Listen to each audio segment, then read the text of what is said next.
वो किसी ने सच कहा है कि लड़कियां अगर अपने घर से बात कर कर अपने घर वालों की बातें मानती हैं तो उन लड़कियों का घर कभी नहीं बसता। आज की मेरी कहानी भी इसी तरह की है कि एक लड़की जो अपनी माँ से बहुत बातें करती थी और उसकी माँ छोटी छोटी बातों को बहुत बड़ा बना देती थी और लड़की के अंदर इतनी नफरत भर दी कि लड़की की शादी तलाक तक पहुंच गई। लेकिन लड़की जब अपने रूम को देखती है और उसके हालात को देखती है तब उसे एहसास होता है कि उसने कितनी बड़ी गलती की है और उसे अपनी गलती का एहसास भी होता है। तो चलिए जानते हैं कि उस लड़की ने आखिरकार ऐसी क्या गलती की थी जो उसे बाद में जाकर पछताना पड़ा। नमस्कार दोस्तों, मैं Priyanka Yadav crime movement channel पर आपका हार्दिक स्वागत करती हूं। आशा करती हूं आप लोग खुश होंगे, स्वस्थ होंगे, अपना और अपनों का ख्याल रख रहे होंगे। आज की मेरी कहानी एक ऐसी लड़की की है जिस लड़की ने शादी के बाद उस घर को नरक बनाकर रख रखा था।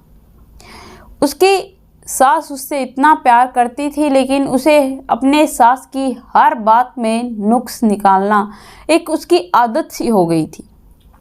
हमने सुना है कि सास ये सब कुछ करती है लेकिन इस घर के अंदर वह बहू अपने पति और अपनी सास के नाकों में दम कर रखा था।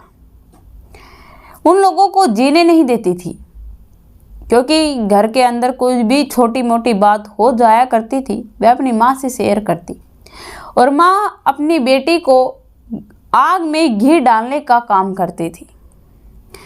जितनी उसने ये सब कुछ किया तब तक उस बेटी का घर कभी नहीं बसा। एक दिन जब बेटी अपनी माँ से कहती है कि माँ, आज मेरे पति ने मुझे यह बोला, मुझे इस काम के लिए कहा, तो बेटी अपनी माँ से कहती है कि बेटा तू चिंता मत कर, तुझे जो भी मन करता है तू कह दे, उसके बाद हम देख लेंगे और हम अपने जो भी फर्नीचर दिया है वह भी लेंगे और उन लोगों के पास से दहेज का केस कर कर 10 लाख रुपए भी बरामद करेंगे। बेटी अपनी माँ की बातों में इस तरह उलझी हुई थी कि वह अपने परिवार के बारे में, अपने घर के बारे में बिल्कुल भी नहीं सोचती। उसकी माँ कहती जाती है वह अपने घर पर तबाहियां मचाती जा रही थी। पति जो कि थका हारा जॉब से आता और अपनी पत्नी की चिक चिक झिक झिक से वह तंग आ चुका था। घर के अंदर इतनी ज़्यादा टेंशन, झगड़े कि हर एक इंसान वहाँ पर परेशान हो चुका था। उसके सास जो कि अब यह सोचती थी कि आखिरकार वह करे तो करे क्या।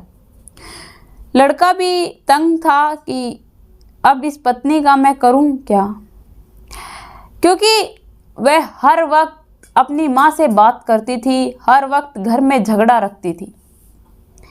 कुछ दिन तो उन लोगों ने बिना कुछ कहे, बिना कुछ बोले निकाल दिए, लेकिन धीरे धीरे लड़ाई बहुत ज़्यादा हो गई, बात तलाक तक आ चुकी थी।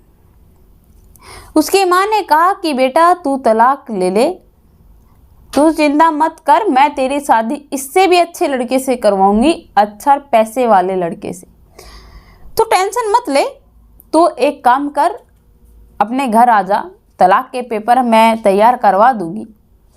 उसकी माँ ने वकील भी कर लिया, तलाक के पेपर भी तैयार करवा दिए और लड़की से साइन भी करवा दिए और कोर्ट के अंदर तलाक के पेपर भेज दिए। लड़के ने भी तलाक के पेपर पर साइन कर दिया क्योंकि उनको भी इन सभी चीज़ों से बहुत ज़्यादा दिक्कतें हो रही थी।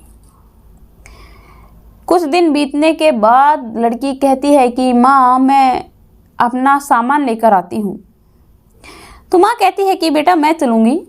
उसके पिता बहुत ज़्यादा बीमार थे। लड़की को गुस्सा आता है और वह कहती है कि माँ, वह लोग इतने सदमे के अंदर हैं, उनकी घर की इज्जत नीलाम हो गई है और आपको क्या बिल्कुल भी शर्म नहीं आ रही है? आपको पापा के पास रहना चाहिए और जाके बात है सामान की, मैं वह लेकर आ जाऊंगी और कुछ लोगों को किराए पर ले जाकर मैं सामान लोड करवा लाऊंगी। यह कहकर वह अपनी माँ को डांट देती है। तो माँ अपने पति के पास हॉस्पिटल पहुँच जाती है, लेकिन वह अपनी बेटी को जीने नहीं देती। वह बार बार फ़ोन करती है कि बेटा तू ज़रूर जाना, बेटा तू ज़रूर जाना, भूल मत जाना, हर सामान लेकर आना, और तू चिंता मत कर, पैसों का बंदोबस्त मैं कर दूंगी। मैं उन लोगों के पास यह भी भेज दूंगी कि हमें इतने पैसे भी चाहिए, हमारा फर्नीचर भी चाहिए, क्योंकि तू वहाँ रही है। यह सब कुछ कहकर माँ अपनी बेटी को वहाँ पर भेज तो देती है, लेकिन जब वह वहाँ जाती है तो वह देखती ही रह जाती है। उसका पति दीवार के पास एक तरफ बैठा था। वह अपने पति को देखती है। वह बहुत उदास था, लेकिन वह उसकी उदासी को नहीं देखती और वह कहती है कि मुझे सामान लेकर जाना है, तो आप प्लीज़ मुझे सामान उठाने दीजिए। उसका पति बिना कुछ कहे मायूसी से कहता है कि ठीक है, तुमने तलाक तो ले ही लिया है, तुम सामान भी ले जाओ। इस सामान का आखिरकार हम करेंगे क्या? यह सब कुछ कहकर वह सारा सामान लेने के लिए अंदर पहुंच जाती है, लेकिन वह जब अपने रूम के अंदर पहुंचती है तो रूम की जो हालात वह देखती है, वह वहीं पर रोने लग जाती है। जिस घर को उसने स्वर्ग बनाकर रख रखा था, हर एक चीज के जगह पर रख रखा था, आज वह घर बिखरा हुआ था, क्योंकि उसको जचाने वाला उस घर के अंदर आज कोई नहीं था। जब वह उस रूम को देखती है तो वह अच्छी बातें भी याद करती है जो उसके पति के साथ उसके वे लम्हा बीते थे, और वह बुरे लम्हे को भूल जाती है। उसकी आंखें नम हो जाती है और वह सोचने पर मजबूर हो जाती है कि उसने यह डिसीजन लेकर कितना गलत किया है, जहाँ कि उसका पति इतना बुरा भी नहीं था। इतना कुछ होने के बाद उसका पति उसके पास आता है और कहता है कि रोज की तरह जो तुम मेरे हाथों से चाय पीती थी, क्या आज मैं वह चाय तुम्हें लाकर पिला सकता हूँ? मेरी आखिरी चाय समझकर ही पी लो।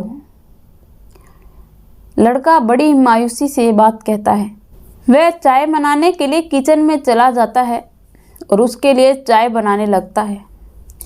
लड़की फिर से सोचती है कि तुमने इतना कुछ कर दिया, फिर भी ये तुम्हारी इतनी केयर कर रहा है, और इसने तुम्हारे साथ कभी भी इतना बुरा बर्ताव नहीं किया, बल्कि तुमने इन लोगों के साथ बहुत बुरा किया है। वह सब कुछ सोचती है जो उसके साथ उस घर के अंदर हुआ था, कि तुझे कितने प्यार से रखते थे यह लोग, सारी गलती तो तुमने की थी, फिर सजा यह लोग क्यों भुगत रहे हैं। वह हर एक चीज़, हर एक मोमेंट फील कर रही थी और अंदर ही अंदर टूटती जा रही थी। उसकी माँ का फ़ोन फिर से आता है और कहती है कि बेटा तुमने सामान को लोड करवाया या नहीं। लड़की गुस्से में थी। उसने कहा कि माँ इतना कुछ हो गया, आपको अभी तक भी शर्म नहीं आ रही। माँ कहती है कि आखिरकार हुआ क्या बेटा?